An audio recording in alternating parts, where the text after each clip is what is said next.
Hello, icons. Good morning. It's a great morning because you know why? You woke up. You woke up this morning, and that's is such a blessing.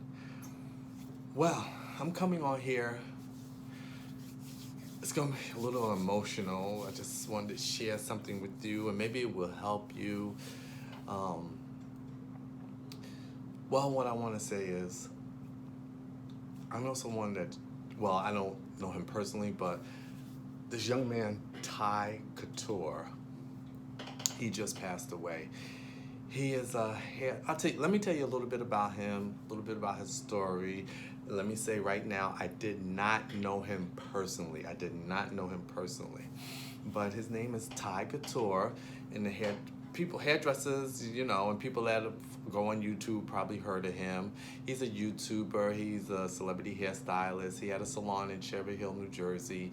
He had, I believe, an underwear line. And he was just a good-hearted person, as I hear about him. And the energy I got from him. I saw him a long time ago on YouTube, and I just admired his salon.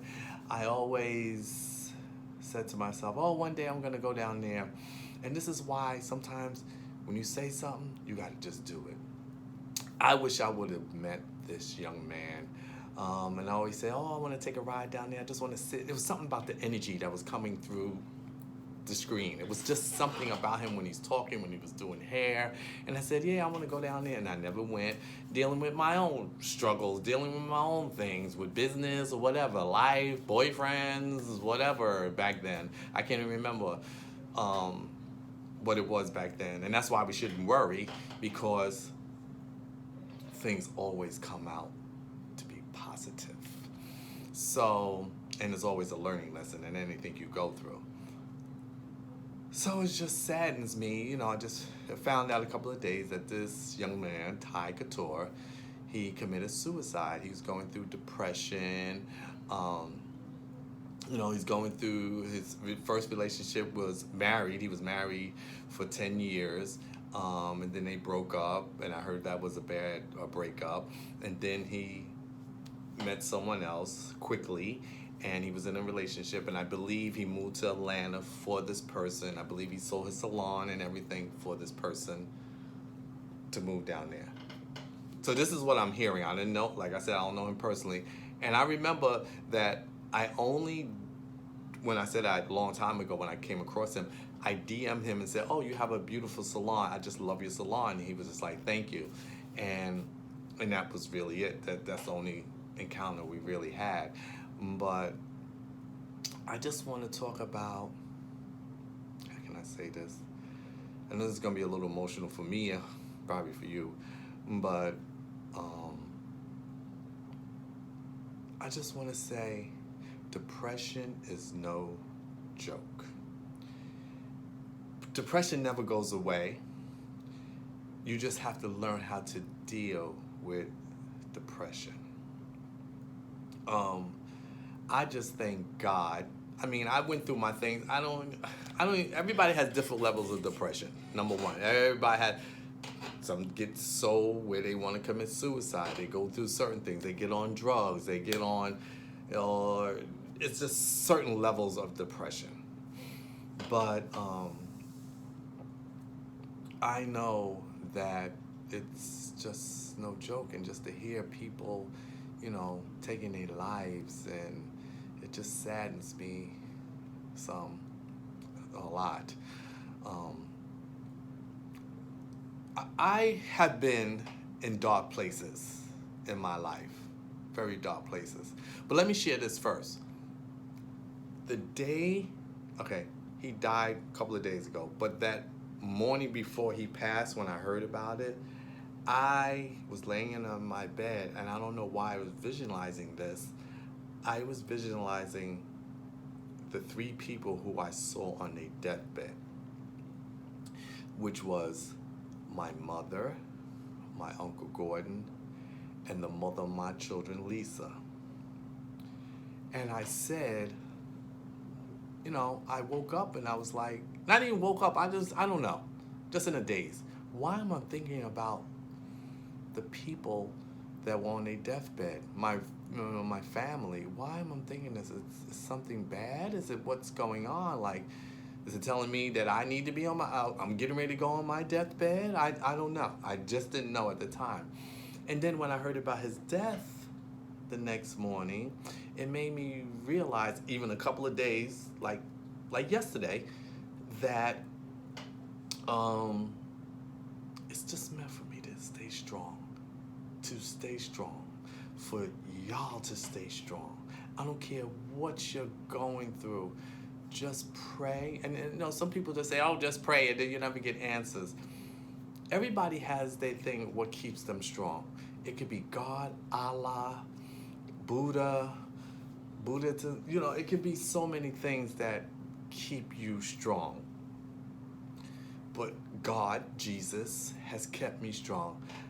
I will be 57 years old in March. I praise God. Because I have been in dark places in my time, in my life, and I'm gonna share this. I probably shared it with other people that know me, but I'm gonna share it to the world that, at one point, I was a crackhead. I used to be a drug dealer on Wall Street. Then I became my best customer, point blank. But dealing with just not even that. Even before that, I was experienced with drugs, and I guess I was dealing with my sexuality. Should I come out? Should I not come out? I never saw no one. The people I saw that were gay, I don't know. I said, I have to be like that. Like, I didn't know. So I didn't know what to do about my, being attracted to men. But, I still was attracted to women. And I think the drug became my crutch. I started smoking crack. I felt free. I felt comfortable. Let me tell you, when some drugs for certain people, it just clouds everything. Really, it doesn't get rid of nothing. It just clouds everything. So I found that the drug was my crutch. It was my crutch.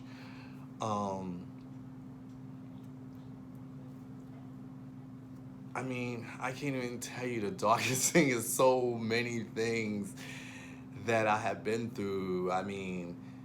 Driving myself to the hospital, high as I don't know what. My heart, I could see, I was so thin, skinny already. I was so thin that I could see my heart beating, and it scared me. And I drive myself to the hospital, and they said to me, do you feel like you're gonna kill yourself? And then at that point, I was going through so much with not pleasing my wife, not being a good father. I felt like my finances were going down, were down. I just felt like I wasn't good enough. I felt like I was not good enough. And so the nurse said to me, and I said, yeah. So this was one of my wake-up calls, an experience. So they put me in the psych ward. And me having some Jesus, some God in me, when I was in that psych ward, number one is, when I was in my room, I never came out of my room. They tried to give me medicine. I was so smart that I said, okay, if I get hooked on this medicine, I'm already messed up. If I get hooked on this is going to take me down another path. They would give me the pill. I put the pill underneath my tongue. I spit the freaking pill out. And then just seeing people walking around me that had mental problems and things going on with them, I was like, I'm not like this. God, release me from this place. I am not like this. This is not where I'm supposed to be. So that's one of my experience. But what I'm trying to say is, if you're going through something, stay strong. Stay strong, whatever. Check on people too. This is the main thing. People who you think are the strongest, they're the most that go through a lot. A lot of people look at me and they say, "Oh, Carlton, you're so strong." I thank God what God has developed with me, and I don't regret no experiences I went through. Like I said, when I was going through the drug thing, let me tell you, I used to smoke that pipe, and I used to say every time before, and I'm saying this is why I say what you put in the universe will come to. It may not come to right away, but it's gonna come to. And when I used to put that crack pipe up to my mouth every time, I just say, God, one day you're gonna release me from this. God, one day you're gonna release me from this. I don't know why I said that. I don't know why every time I said that when I smoked coke. And God released me from that. I was just meant, I guess, I don't know, to go through that, maybe to share with y'all, to help someone. To help someone. I'm telling you, if I got off of that stuff, a lot of y'all can too. And just not when I say drugs, anything.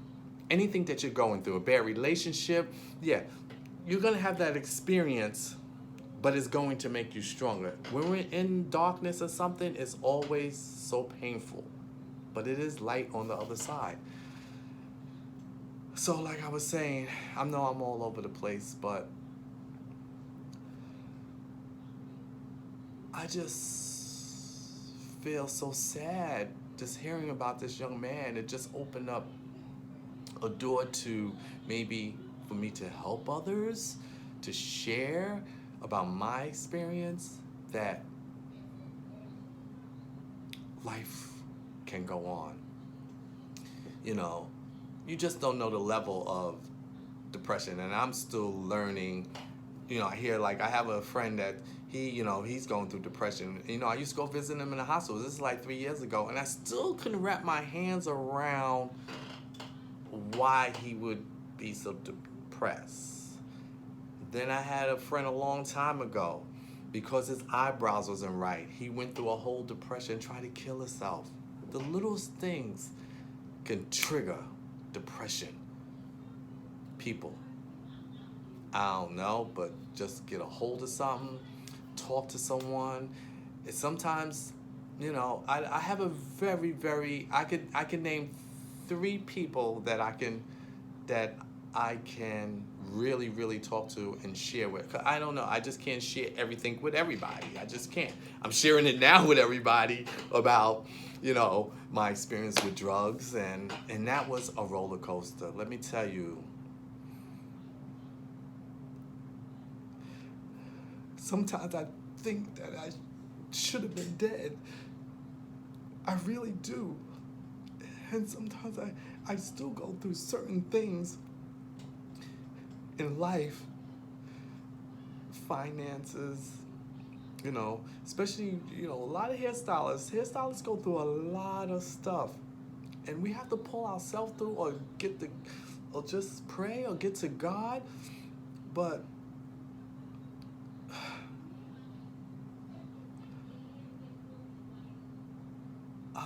I just don't even know sometimes no more some things what to say.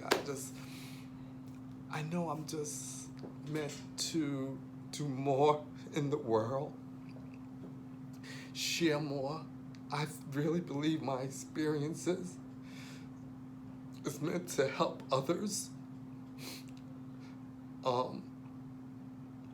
I have to learn how to check on people more, which I don't do, and I don't need to do, because sometimes I don't hear from people. People don't hear from me. People want to go out, meet up with me, but I don't know. Sometimes I'm just struggling with certain things, and I don't call, or I don't know. But from this day on, I just want to share that stay in touch with people.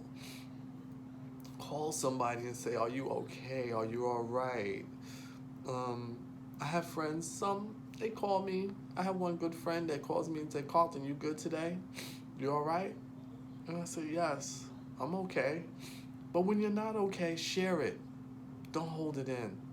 I have a problem with that. I'll say, yeah, I'm okay, but sometimes I'm not okay. Sometimes I'm not. But Ty Couture, hearing about him, it's just, I don't know, it just kind of made me stronger. It made me strong as a person that it's more life. It's just more life. It's more to live for. I have 3 boys. Need to live for them. Their mother just passed a year ago. That's still, we're going through that. And to see her in her deathbed, that has been on my mind a lot. To see the mother of my children on her deathbed, and I can't help her. I can't do nothing. When that time comes, let me tell you, we only get one time to come up to the bat and hit the ball and hit a home run. You can't, in life, you don't have a second time to come up to the bat, a third time to come up bat. That's why you gotta just live your life to the fullest. Don't hurt nobody, respect people, don't harm nobody, because karma comes back to you. And he was dealing with a lot with relationships, and that's something, let me tell you, I dealt with before I met the man that I have now. Yeah, we have our ups and downs, which normally have, but my past relationships and me taking notice of how I was acting in the relationship, how they were acting towards me. It's not my fault the way they act towards me, because everybody goes through something through their childhood, the way they are, the way they're acting. They could have saw their father do something. They could have saw their mother, how they act. I had boyfriends that cheated on me, stole from me. But now I can walk up to them, hug them, because I can't be mad at them. At the moment I was very upset, very mad. Then I used to think I wasn't good enough, But it took me, before I met Jonathan, it took me 1 year just to be to myself, really. And I still was going through other struggles, but the struggle of learning how to be alone, learning how to treat someone, certain things that I may say, because sometimes I guess maybe I could be bossy, but I don't want to sound bossy. Now I don't want to sound bossy. And probably that's too, being a father, you need to do this. You should never say to your mate, you need to do this. You shouldn't, I feel like you shouldn't say that to your mate. I feel like you should be saying, babe, I advise you maybe do this or do that. That's what I say now. And, he'll think about it, and tell you, my man is like my best friend. I can share a lot with him. We have a bond that is good. It's good. It's really, really good. Do we have debates? Do we disagree on certain things? Yeah. But we really try to communicate and compromising. It's just so important in a relationship. He has to compromise for certain things, and I have to compromise for certain things. But I know I can go on and on about this, but I just wanted to share this today, that if you are struggling, reach out to a person. Because I know with me, when people reach out to me, or a friend or something like that, most likely I already experienced it. If it's relationship, it's finances, I'm 57 years old, so I experienced a lot and acknowledge my wrongs and my rights. Especially my wrongs. If I was wrong, I'll say in a minute, I was wrong on that. You have to say that to yourself, because that's only how you're going to grow as a person.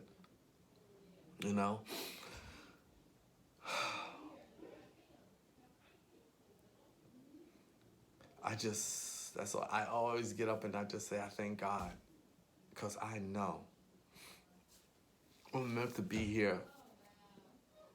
I'm meant to be here because it's meant for me to do more. in the world. It's not meant for me to make more money. It's not meant for me to have a beautiful car.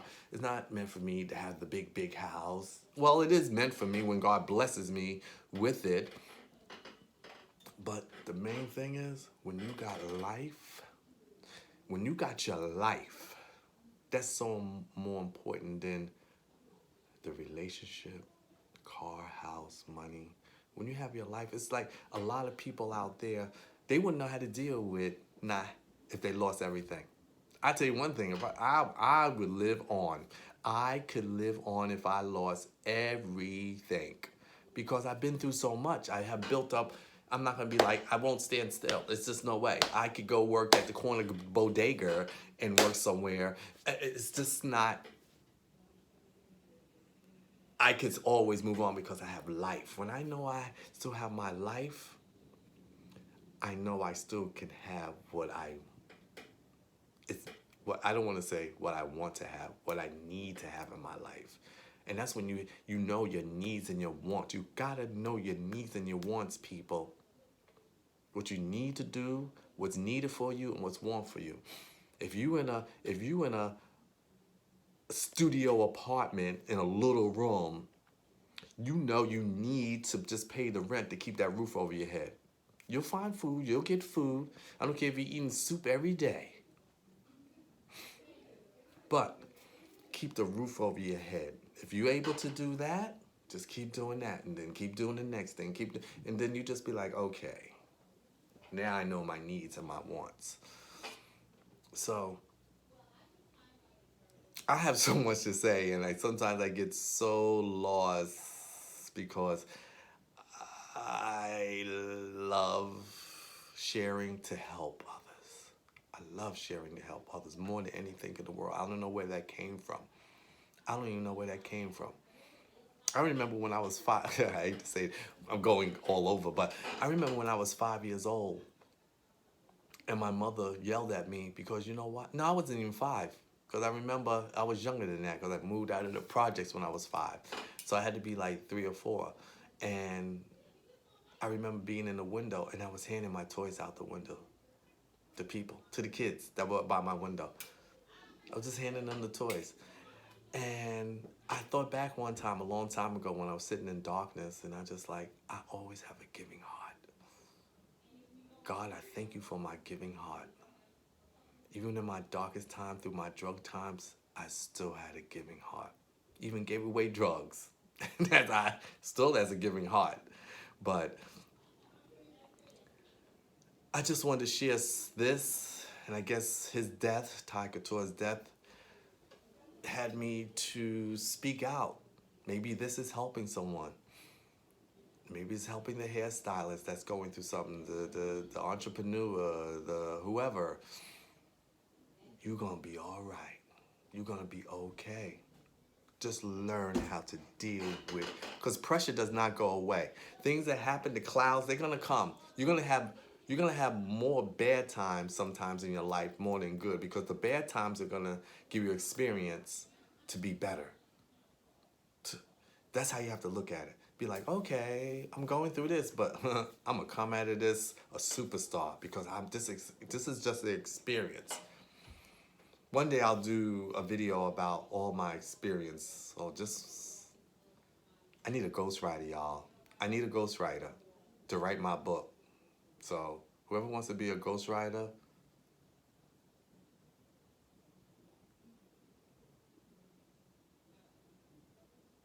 for me, please contact me. Well, that I wanted to say. I guess I'm could end this video, but I want to say Ty Couture, may you rest in paradise. Um, I'm gonna be posting this on my YouTube. You can subscribe.